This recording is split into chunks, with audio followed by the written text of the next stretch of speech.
En este video voy a defender una idea incómoda, pero fundamental para entender el arte actual. El arte no dejó de ser espiritual, sino que cambió el centro de lo que es sagrado. Hoy voy a hablar de 4 cosas muy concretas. Primero, por qué durante milenios el arte estuvo conectado con lo sagrado, incluso en culturas no cristianas, y cómo eso no era ni decorativo ni simbólico en el sentido moderno. Segundo, cómo en la modernidad se produce un desplazamiento progresivo, primero intentando reemplazar a Dios por la razón, luego por el arte y más tarde por la idea, el concepto y la ideología. Tercero, cómo las grandes corrientes modernas, como la filosofía de Nietzsche, Marx, Freud y las vanguardias, no solo cuestionan a Dios, sino que desarman el fundamento mismo del sentido, afectando así directamente a la función del arte en la sociedad. Y cuarto, ¿por qué el arte contemporáneo, lejos de volverse ateo o neutral, conserva estructuras rituales muy claras, pero al servicio de nuevas formas de la sacralidad? El cuerpo, la ideología, el poder y el Estado. Este no es un video de historia paso a paso, es un video para entender qué tipo de espiritualidad está operando hoy en el arte, incluso cuando ya no se la reconoce como tal. Durante la mayor parte de la historia humana, el arte no existió como un campo autónomo separado de la religión.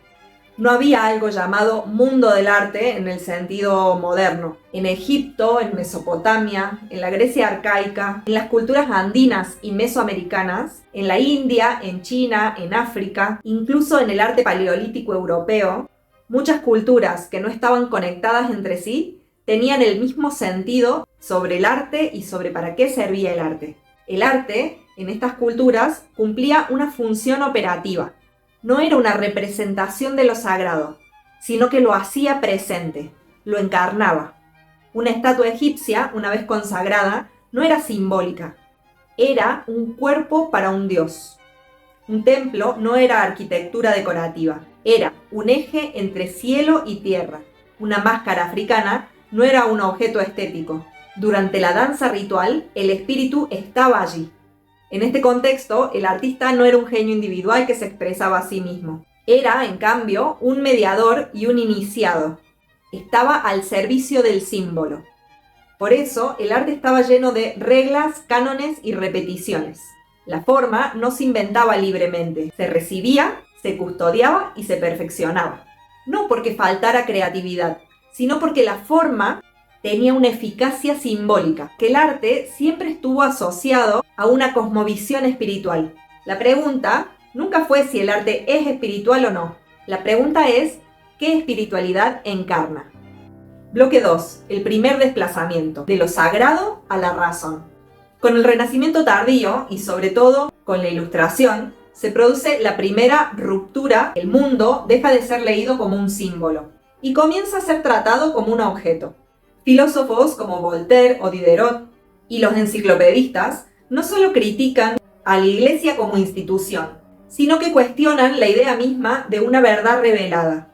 La razón humana se convierte en el nuevo árbitro del sentido.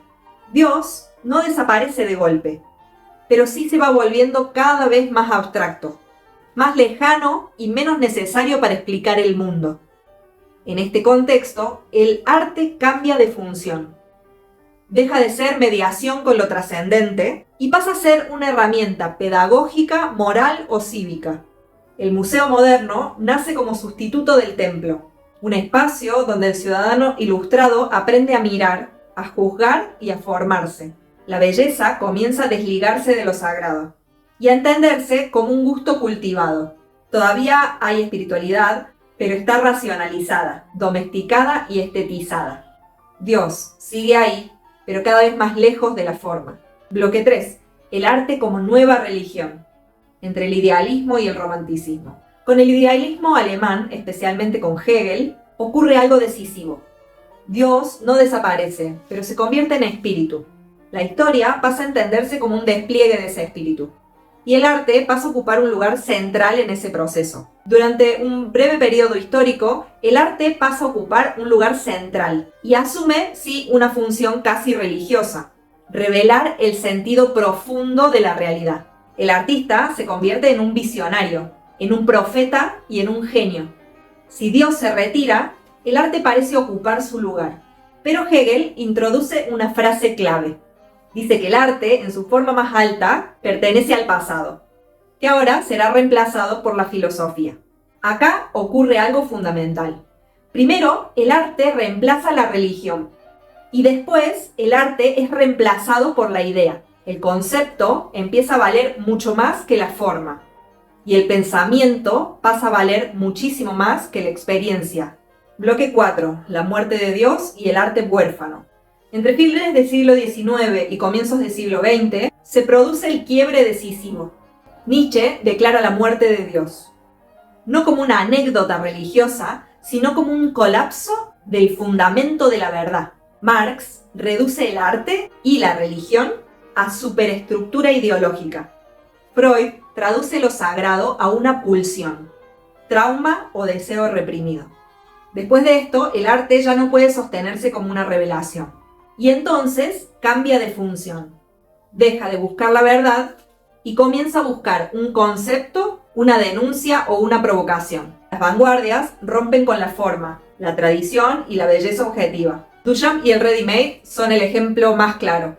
Ya no importa el objeto, importa la decisión del artista. La obra deja de ser presencia y pasa a ser discurso. Esto no es mayor libertad, sino que es una orfandad absoluta. Es un arte sin origen ni trascendencia y sin destino simbólico. El arte contemporáneo como ritual desplazado. Sin embargo, el ser humano no puede vivir sin rito ni símbolo. Cuando Dios desaparece del centro, algo ocupa su lugar. Por eso es un error pensar en el arte contemporáneo como un espacio vacío o como un espacio puramente secular. Lo que vemos es un campo de rituales desplazados. Un gran ejemplo de esto son las performances de Marina Abramovic, que funcionan como liturgias secularizadas. En su obra, el cuerpo es convertido en un altar. El dolor es la vía del sentido. La duración extrema es una prueba iniciática. Y el público participa como una comunidad silenciosa. No hay trascendencia explícita, pero hay estructura religiosa. Algo similar ocurre en el arte abiertamente anticristiano de León Ferrari. Sus obras no son simple ironía política. Él utiliza la iconografía cristiana para profanarla, invertirla y desacralizarla.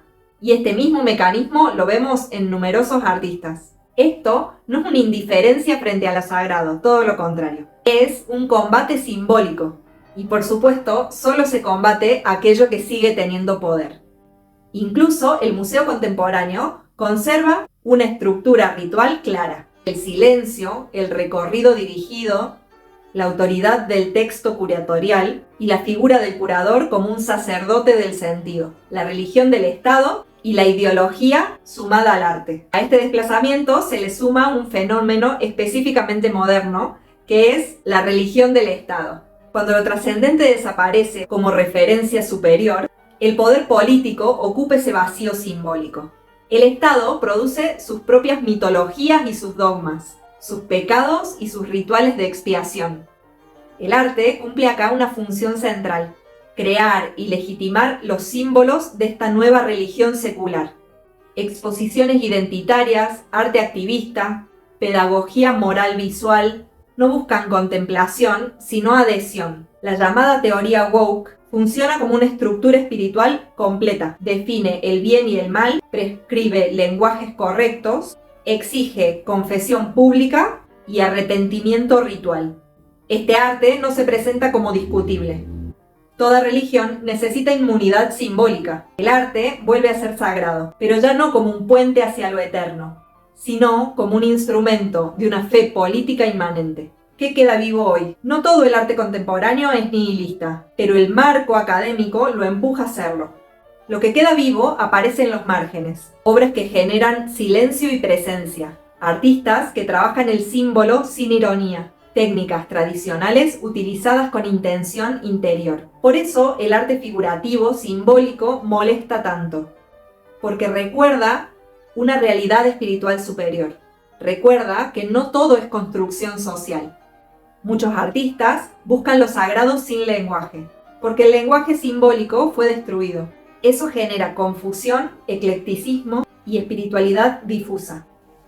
Pero también revela una necesidad real del ser humano que no pudo ser eliminada. Entonces, el problema del arte contemporáneo no es que haya perdido la espiritualidad. El problema es qué espiritualidad encarna. Cuando el arte pierde a Dios, no se vuelve libre, sino que elige otros dioses. El yo, el poder, la ideología, el mercado. Recuperar la forma, el símbolo, la contemplación, no son nostalgia, sino que son un gesto reparador. Porque el arte, cuando es verdadero, siempre es un puente a algo que lo trasciende. Y eso, hoy, es profundamente subversivo. El arte, hoy, no dejó de ser espiritual. Cambió la espiritualidad. La pregunta, final y simple, es bastante incómoda. ¿A qué Dios está sirviendo hoy el arte? Te leo en los comentarios.